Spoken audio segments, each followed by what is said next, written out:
Have you ever stopped to observe how conversations about spirituality have multiplied in recent times? It seems that on every corner, in every social network, in every conversation circle, there is someone ready to elaborate extensively on enlightenment, awakening of consciousness, energetic vibration, and life purpose. People talk about spirituality with impressive conviction, citing ancient masters, sharing catchy phrases, promising radical transformations through specific techniques and elaborate rituals. But there is something peculiar about this whole phenomenon, something that Alan Watts observed with surgical precision throughout his life, dedicated to the study of Eastern and Western philosophy. He noted that often those who talk the most about spirituality, who theorize and explain and dissect each concept down to its smallest particle, are precisely those who understand its true essence the least.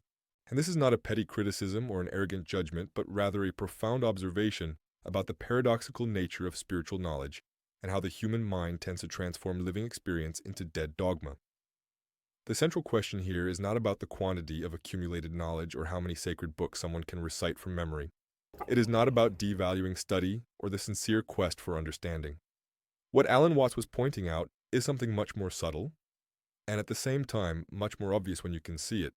He was talking about the fundamental difference between knowing about something and knowing something directly, between describing water and being wet, between reading cooking recipes and truly savoring the food. Spirituality in its purest essence is not a set of information to be memorized or theories to be debated in endless philosophical discussions. It is a direct, immediate, living, and pulsating experience of reality as it is, without the constant filters of the conceptual mind that divides, categorizes, judges, and separates everything into ordered compartments. But the mind loves to do exactly that, to transform experience into concept, the present moment into memory, life into theory. And the more we do this, the further we distance ourselves from what we are trying to reach. Think about how many times you have heard someone explain in detail what it means to live in the present moment, describing elaborate techniques to achieve that state, citing Zen masters and mindfulness teachers, creating an entire conceptual framework around the idea of simply being here and now. The paradox is delightful when you perceive it, using thought to escape thought, using the mind to transcend the mind, talking incessantly about inner silence. It's like trying to describe the color red to someone who has never seen colors, or explaining the taste of honey using only words.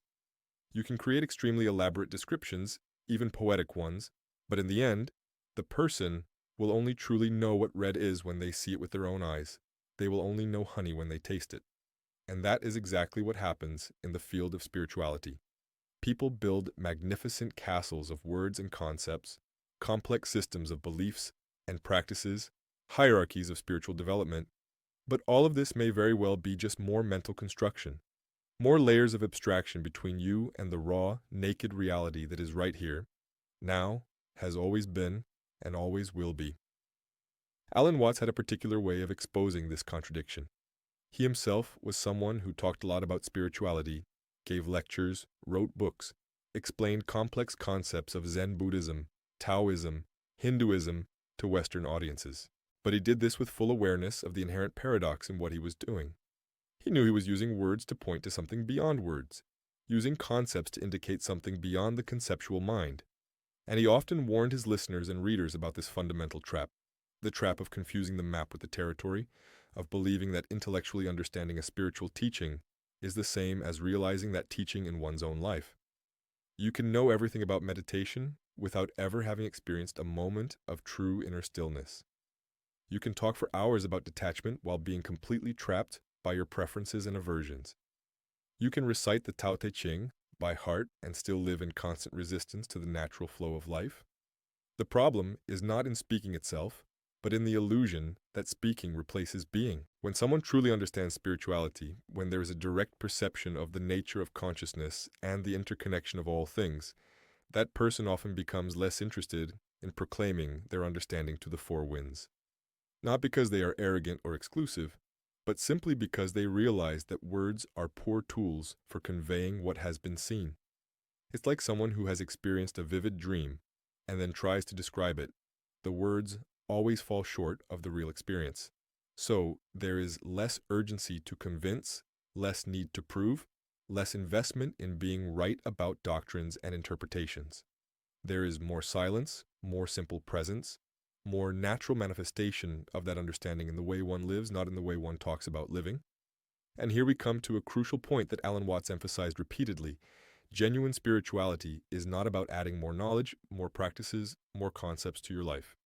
It is about subtraction.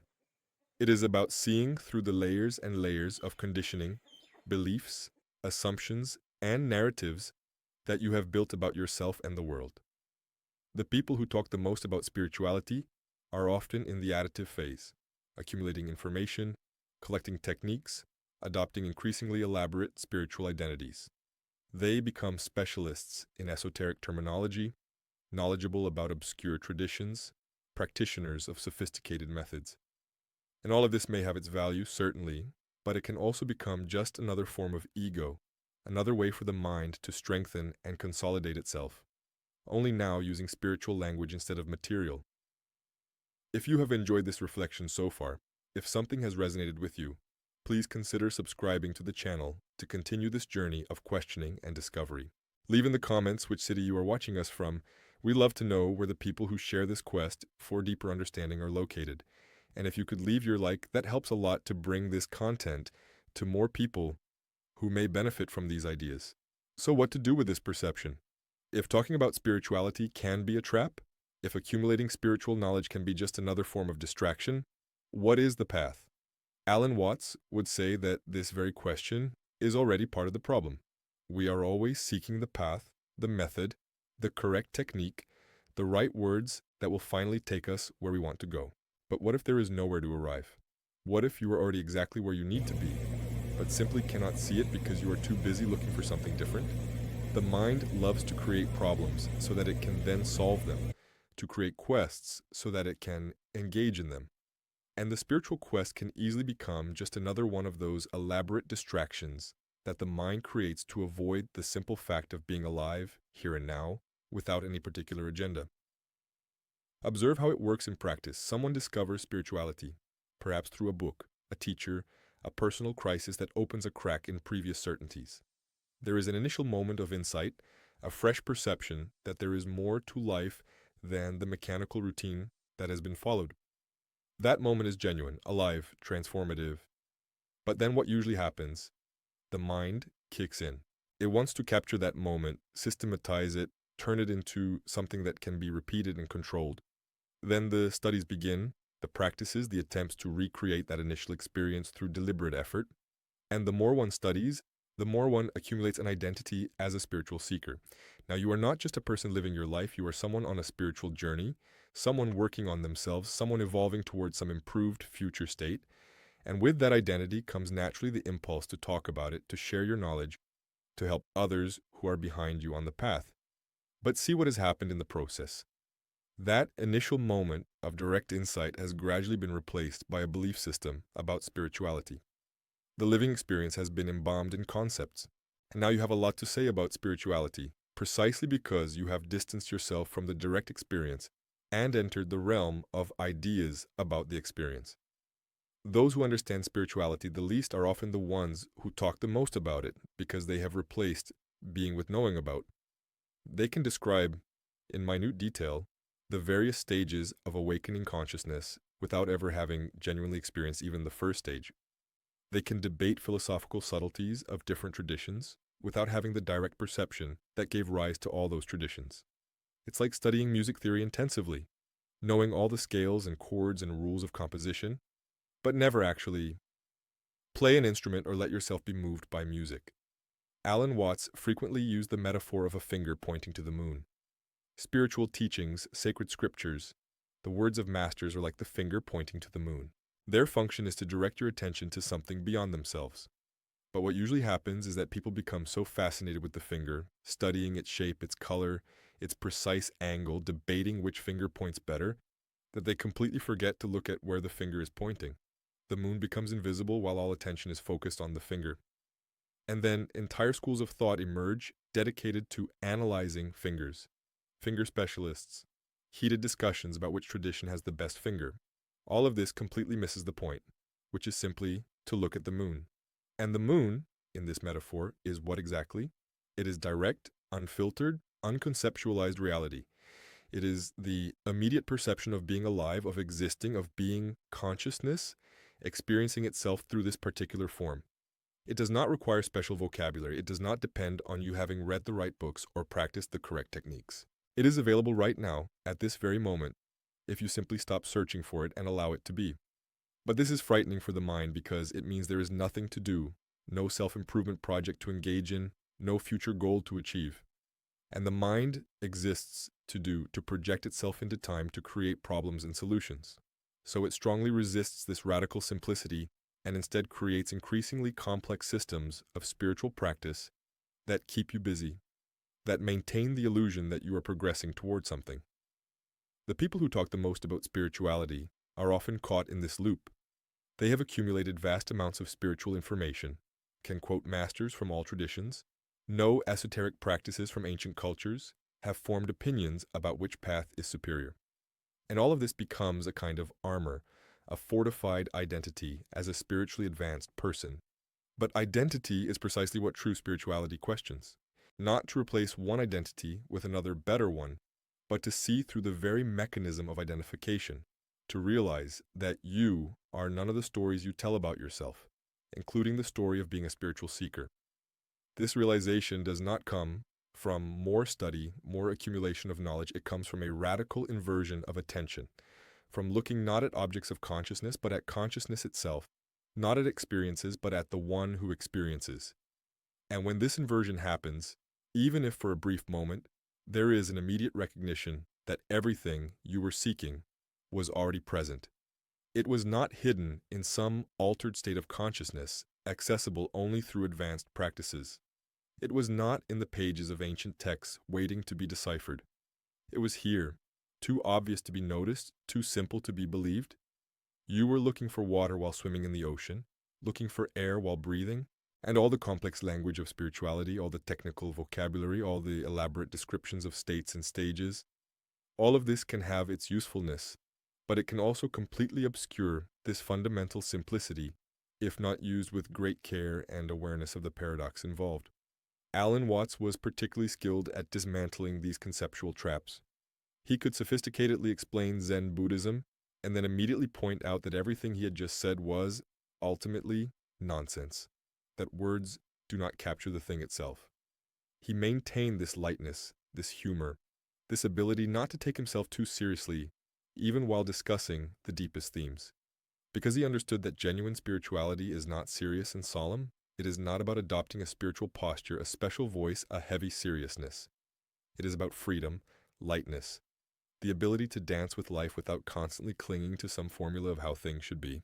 So how to recognize the difference between genuine spirituality and its conceptual imitation? How to distinguish between someone who truly understands and someone who has merely accumulated spiritual information? Alan Watts would suggest that you observe not so much what the person says, but how they live. There is a quality of presence, of naturalness, of absence of forced effort in those who have truly seen through the illusion of the separate self. They are not constantly trying to convince you of something. They are not defending their particular interpretation against others.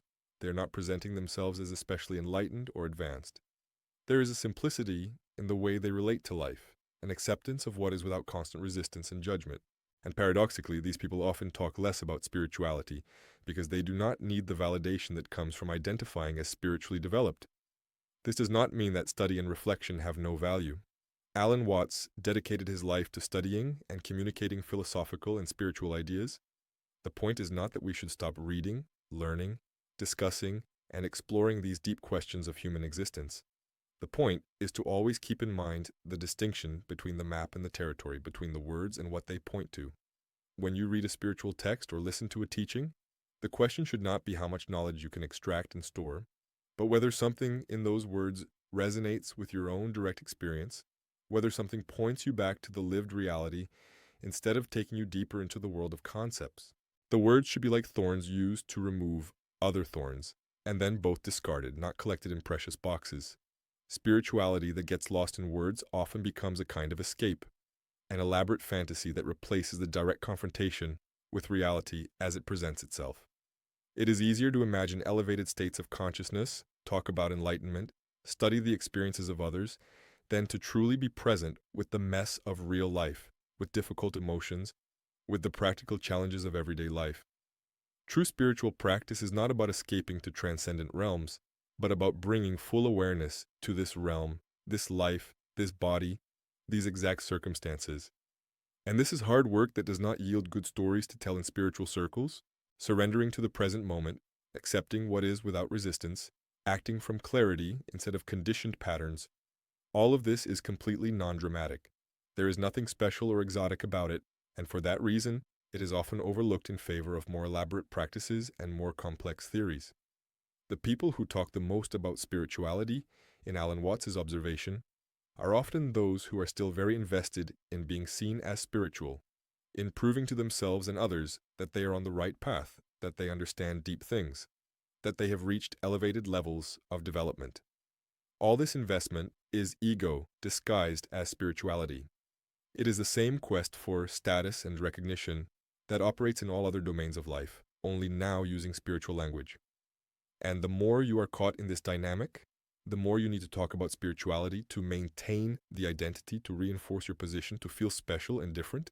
Meanwhile, those who have truly understood something fundamental about the nature of existence often live quite ordinarily, without making a big fuss about their inner achievements, without the need to proclaim their wisdom.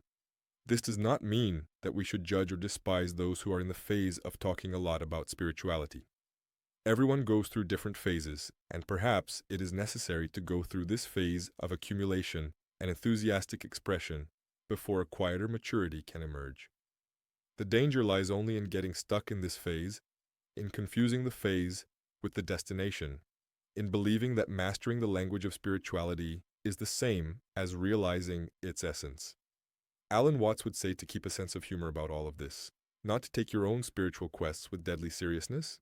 After all, from the perspective of the infinite consciousness that you truly are, this entire journey of spiritual seeking is a kind of cosmic game, a hide-and-seek that consciousness plays with itself.